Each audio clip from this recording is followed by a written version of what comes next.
Être à la fois la figure paternelle de sa propre lignée et pourvoyeur de bonheur et de richesse, pourfendeur et illustre protecteur de la République dans une même peau humaine, ne pas avoir de hier et être ouvert sur tous les possibles, telle est votre identité sociale et ascensionnelle. Jean-Louis Billon, voici votre confessionnal. Êtes-vous prêt à répondre à nos questions avec sincérité et vérité? Oui, toujours. Si je vous demandais de me donner 3 mots, 3 qualificatifs pour vous définir, vous diriez quoi? Déterminé, mesuré dans mes propos et j'espère respectueux. Respectueux. Vous avez dit mesuré, on a suivi une de vos sorties dernièrement concernant la CMU. Les paroles n'étaient pas du tout mesurées, elles étaient, Mais elles étaient vraies. assez directes. Mais elles étaient vraies. C'est un débat à l'Assemblée qui sort. Donc il faut savoir aussi que, d'une part, je fais partie de l'opposition. Donc quand on a un opposant, on doit faire de l'opposition. Et on doit prendre toutes les actions du gouvernement et les critiquer. Aussi apporter des alternatives. Donc il est normal que dans un débat à l'Assemblée, il y en a plein d'habitude. Et cette fois-ci, celui-là est sorti. C'est intéressant parce que d'habitude, la RTI, bon, ils filment, ils font un petit résumé, on nous voit remuer les lèvres, mais on ne sait pas ce qu'on s'est dit.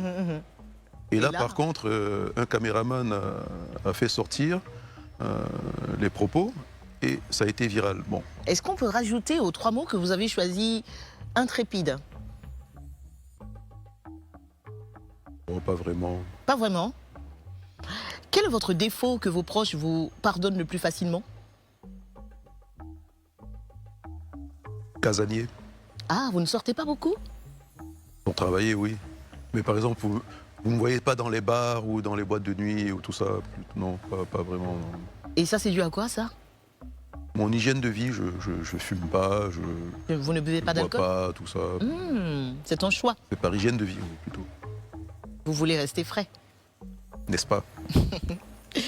Qu'est-ce que vous répondez à ceux qui justifient votre grande réussite sociale par le fait que vous êtes né dans une famille déjà puissante? Non, c'est en partie vrai. Il n'y a pas de honte, bien au contraire. Mais comme je disais auparavant, hériter, c'est bien. Après, il faut continuer, il faut perpétuer. Et il y en a beaucoup d'autres qui héritent et qui dilapident, qui s'amusent et qui font rien. Nous, on se bat. On nous a appris à nous battre et on sait se battre. Sur une échelle de 1 à 5, où est-ce que vous situez le curseur de votre réussite de vie ou même votre réussite professionnelle? Alors, j'ai pas l'impression d'avoir réussi quelque chose d'extraordinaire. En toute honnêteté, je me bats au jour le jour. Je programme mes activités. Je me programme, comme vous le savez, pour la magistrature suprême. Ça, c'est quelque chose que j'ai déjà annoncé. Je n'ai pas besoin de m'égosiller là-dessus tous les jours. Et je me prépare pour ça. Et je reste... vous savez, le guépard est l'animal préféré de la famille. Si vous observez la course d'un guépard, il a toujours le regard et la tête fixés sur son objectif. Tout ce qui se passe autour n'a pas d'importance. Il reste concentré. Voilà. Dans 2 ans, Monsieur Billon, vous allez souffler votre 60e bougie. Qu'est-ce que vous aimeriez accomplir avant cet âge que vous n'avez pas encore réalisé à ce jour? Bon, pour la présidentielle, on attendra. Oui, bon. Je sais pas, beaucoup de choses. Beaucoup de choses. Réussir des passages de flambeau côté famille avec les enfants. Avec les enfants? Aujourd'hui, les enfants sont aussi intéressés par l'entreprise familiale que vous l'avez été quand vous étiez plus jeune? Je pense que oui, ils apprennent déjà. J'ai ma fille qui a commencé à travailler dans le groupe et les 2 garçons qui sont à l'université. Bon, ils se forment. À presque 60 ans, qu'est-ce qui ne vous fait plus peur dans la vie? Qu'est-ce qui ne vous effraie plus? Mais déjà de dire la vérité. Ah. Il y a un âge où il faut arrêter les faux fuyants et tout ça, et puis dire la vérité. Et je pense que dans mon objectif dans ma carrière d'homme public, je crois que c'est important. Et qu'est-ce qui vous fait le plus peur aujourd'hui? Ce qui me fait le plus peur, c'est l'injustice. Pas que pour moi, mais l'injustice en général. Parce que ça peut briser un peu plus une nation, des gens, une carrière. Et il faut se prémunir de ça. Il faut craindre Dieu et être juste. Je vais rester dans la famille. Quel genre d'époux êtes-vous, Monsieur Billon? Moi, je vous ai dit tout à l'heure, je suis facile. Un époux facile, mais Voilà, ça se manifeste comment?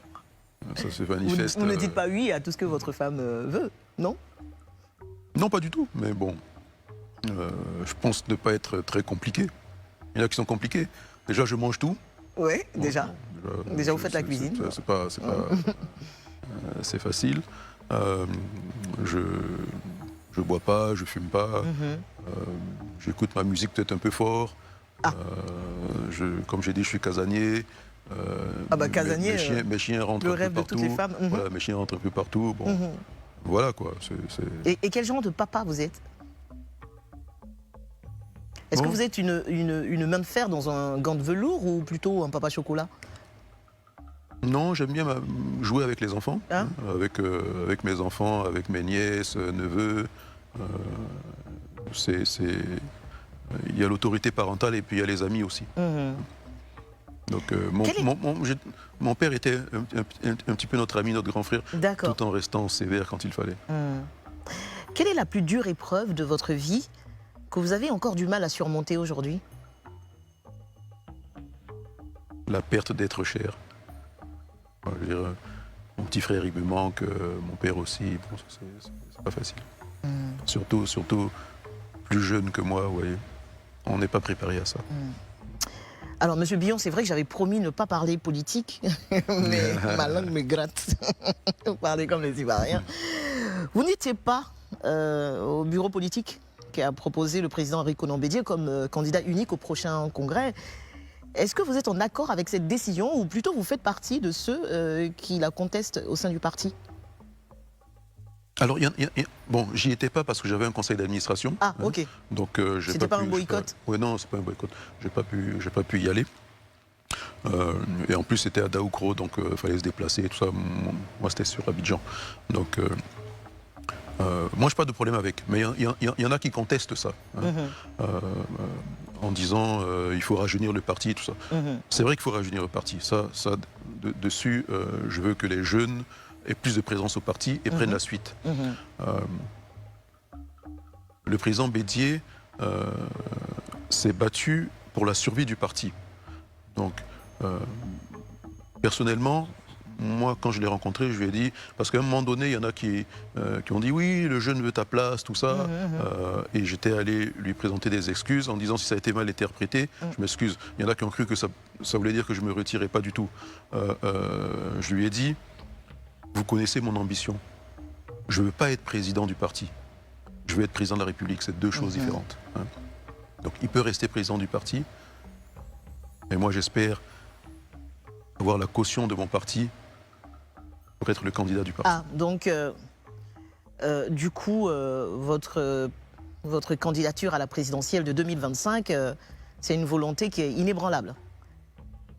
Ah oui. Quoi qu'il advienne, moi, vous partez. Je me suis programmé pour ça. D'accord, ça veut dire que si le PDCU ne vous choisit pas, vous y allez quand même. Oh, il aura du mal à ne pas me choisir. Ah, mais si jamais, vous pourriez vous présenter en indépendant? Je vais vous dire, je suis très démocrate, mais ce que je ne supporterai pas, c'est qu'on choisisse un candidat comme ça, là, à la levette, en pensant qu'il peut gagner. Si je sens que ce candidat va nous amener à la défaite, à ce moment-là, je changerai de stratégie. D'accord, d'accord. Dernière question. Est-ce que c'est vrai que vous êtes l'Ivoirien le plus riche au monde? Au monde. Sinon, Au monde, l'homme le plus riche de Côte d'Ivoire. Non, l'Ivoirien le plus riche au monde, c'est clair. Hein, l'Ivoirien. Nous avons une belle entreprise, hein, ça c'est clair. Et je ne suis pas le seul dans l'entreprise. Hein. J'ai des frères, j'ai une famille, il y a d'autres actionnaires. Mais c'est vrai que c'est la première entreprise. Donc les gens font vite le calcul en disant... Voilà, du coup, vous êtes l'homme le plus riche de Côte d'Ivoire. Mais bon, je suis pas, je veux dire, je suis exactement au même niveau que tous les autres. Hein, ça, c'est une réponse politique, ça. Non, c'est pas une réponse, c'est une réponse vraie. Maintenant, en Côte d'Ivoire, il y a d'autres entreprises qui marchent très bien, il y a des personnes qui se débrouillent très bien et qui ont un meilleur train de vie que nous, qui flambent et tout ça. Donc ça existe. Et je dirais, je souhaite et je me battrai pour qu'il y ait plus d'entreprises en Côte d'Ivoire, plus d'entrepreneurs, plus de réussite. Et je sais comment faire pour ça. Il a commencé la campagne. Monsieur Billon, avez-vous été totalement sincère dans ce confessionnal? Je suis toujours sincère. Merci beaucoup. Merci.